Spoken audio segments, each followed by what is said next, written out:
Shikues nderuar, ju përshëndesim, rikthyer sërish në TikTok, ku do ndalemi ditën e sotme tek zhvillimet e fundit në vendin ton, ku përplasja mes planeve të qeverisë për zhvillimin e turizmit në nivel të lartë me dhe qëndrimit të shoqërisë civile ka arritur tashmë në një pikë kritike.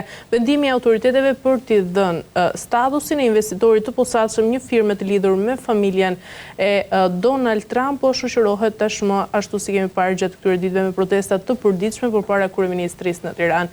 Por, ndërkaq në intervistë të fundit për Associated Press, kryeministri Edi Rama i ka hedhur poshtë të gjitha kundërshtimet mjedisore, duke i cilësuar ato si dezinformime dhe duke sugjeruar ndikimet e jashtme kibernetike në këtë debat. Por megjithatë, nisja e punimeve në terren pa dekomunikacionin përfundimtar mjedisor dhe dyshimet mbi privatizimin e tokës mbeten tashmë çështje pezu dhe në emisionin e sotëm do të kërkojmë sigurisht një përgjigje mbi procedurat e ndjekura, transparencën e këtij projekti, por dhe impaktin real që ai do të ketë në pasurinë kombëtare të vendit. Dhe kam të ftuar ditën e sotme për diskutuar mbi këto zhvillime avokatin Ismail Luka. Avokat, ju përshëndes kënaqësi.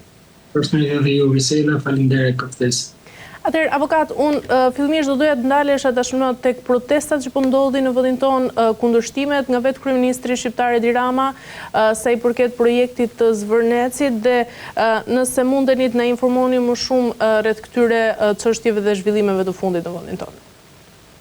Po, faleminderit Griselda, realisht tema juaj është shumë aktuale, duke nisur nga impakti që ka pas protesta në Zvërnec. Në fakt është një protestë që ka vetëm piknisje Zvërnecit, pasi është një protestë kombëtare, përfshin jo vetëm shqiptarët brenda Republikës Shqipërisë, po dhe shqiptarët edhe në shtetet e tjera, pa dhe shqiptarët që janë emigrantë. Gjithë situata aktuale, në fakt, është një situatë e cila ka agravuar në këto 13 vite qeverisjes në ndërtimin e kryeministrit Edi Rama, që është e vërteta është një piknisje, pasi është akumuluar një pakënaqësi kombëtare ndaj sjelljes, arbitraritetit, korrupsionit, krimit të organizuar, përqendrimit pushtetit dhe veçanërisht gjitha këta e kanë burimin tek zgjedhjet e lira dhe të ndershme të cilat në Shqipëri është vërtet sipas raporteve ndërkombëtare të OSBE-Odirit që kanë monitoruar procesën, rezulton se këto zgjedhje tashmë kanë qenë problematike dhe janë të manipuluara. Në rastin konkret, ka disa risi që mund të karakterizohet kjo protestë. Kjo risi fillon nga masiviteti, ikspar nga jehona që ka bërë në gjithë media ndërkombëtare, në institucione ndërkombëtare, sensibilizimi që ka pas gjithë shqiptarët, kudo që kanë qenë ato jashtë shtetit si emigrant dhe pjesëmarrja në këtë protestë e cila ka të bëjë në fakt me një grup moshësh dhe veçanërisht është për të përshëndetur pjesëmarrja të rive të punësuar, ka edhe nga mediat, ka shoqëria civile, ka disa, sepse këto janë disa janë teza ose artikulime që opozita ka 13 vite që i ka parashtruar. Por në fakt tani përbërja e pjesëmarrësve në protestë është e tillë që ka një reagim dhe sensibilizim kombëtar për sa i përket kërkesës legjitime për dorëheqjen e kryeministrit Edi Rama. E qartë, avokat, nga ana tjetër, në fakt pyetja ime është se si mund të nisë pastrimi i tokës dhe ndërhyrja me makineri të rënda në një rezervat natyror, ndërkohë që vetë kryeministri ka pranuar se nuk ka ende një vlerësim formal të ndikimit pra në mjedis. Çfarë po fshihet mbas gjithë këtij nxitimi? Biseda nuk është një çudi e madhe. Pyetja juaj është shumë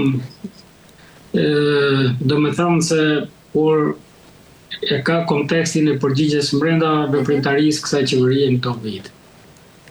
Por hir të vërtetës, Rama përqendruar në pushtet rezulton se e ka shish Shqipërinë me vite, nuk ka ndodhur sot.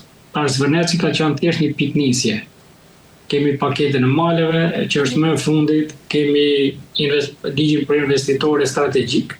Po ti shofish se kush janë investitorët strategjik dhe se kush i financon, se nga vijnë, po t'i shohësh lejet e ndërtimit, po t'i shohësh pronat cilët i kanë kaluar, po mor pronat e ushtrisë unë. Pronat e ushtrisë të cilët i kanë nxjerrë jashtë inventarit të ushtrisë, duke va privatizuar, duke va dhënë me 1 euro pra pasuri kombëtare në Bregdet, po të shohësh vijën bregdetare, merrni fotot e vijës bregdetare si ishin përpara se kjo qeveri të vazhdonte me këtë lloj mënyrë qeverisje pra. Dhe po t'i krahasoni ato, rezulton se nga një pasuri kombëtare që ishte totalisht e vigjëre, kishin lakmi dhe të hujt me ardhë në Shqipëri, rezulton se është bërë gjitha ndërtimet dhe e gjithçka është privatizuar. Gjithçka ka kaluar në grupe interesa të caktuar. Kështu që nuk është ne çudi e madhe dhe gjitha kjo ose ky projekt për cilën Rama vetë deklaron se nuk ka një projekt, rezulton se është një ofertë që Edi Rama ka bërë përqendruar në pushtet për të blerë, po e themi kështu në mënyrën më vulgare të fjalës, për të blerë politikisht qëndrimin e tij pas skandaleve me Belinda Ballokun, me Akshin, të administratës amerikane, pasi di se investitori strategjik pa e vënë dyshim që ai mund të jetë një projekt shumë i nevojshëm, sepse unë nuk jam ambientalist dhe të jap opinionin tim në lidhje me efektin që do ketë projekti, për sa kohë se ekziston projekti në lidhje me infrastrukturën, me mjedisin, por duke qenë se vetë përfituesi është vajza Donald Trump, presidenti i Shtetit të Bashkuar të Amerikës, kjo është një ofertë që Rama ka bërë për të legjitimuar vjedhjen e votave me datën 11 maj 2025, ku mori 83 mandate në mandatën e 4 të qeverisë së Partisë Socialiste. Avokat, ju jeni pro apo kundër këtij projekti që do të bëhet në Zvërnec?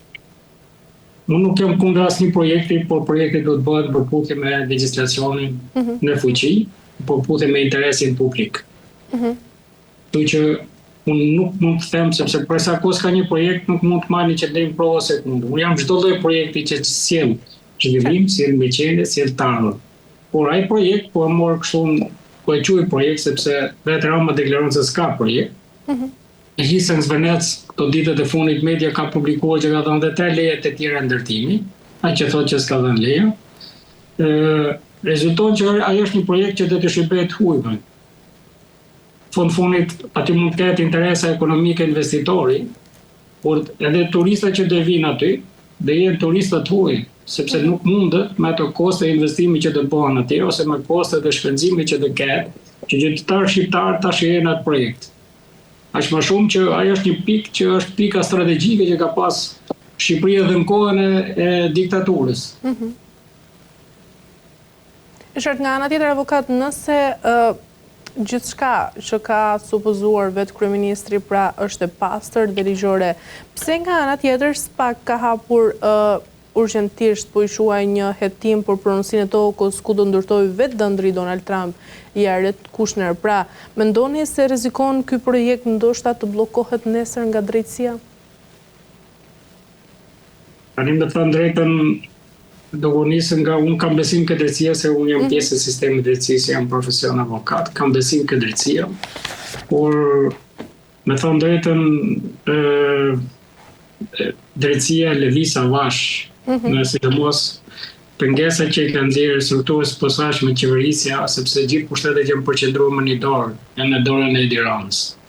Askush tjetër nuk qeverisin këtë vetë, dhe po ta shikoje, po të dëgjoje dje si ishte sfazuar në mos gabojnë e firë ishte. Pra edhe kishte shfaqe dhe problemet karakterit ose të shëndetit mendor. Dhe ta mendoj se kusht ka qeverisë për 13 vite në gjendje të cilën pra u prezantua përpara publikut, përpara gjithë opinionit, që shqiptar, që ndërkombëtar me sjellje, që vetëm një që ka probleme të shëndetit mendor mund të, sepse ata po janë probleme të shëndetit mendor normalisht që duhet të mjekohet, vizitohet dhe nuk është për ta bullizuar në këtë aspekt, por është fatkeqësi kombëtare që qeverismi, ai ka bërë gjithmonë show të kësaj natyre për të hequr vëmendjen edhe ke mënyra prezantimit të Shqipërisë në takime ndërkombëtare dhe ju jeni dëshmitarë ku edhe sjellja që ka bërë, që është me Melona, qoftë me me përfaqësues të Bashkimit Evropian e keni parë edhe që nga kostumi, si thomin, që nga veshja, që nga prezantimi.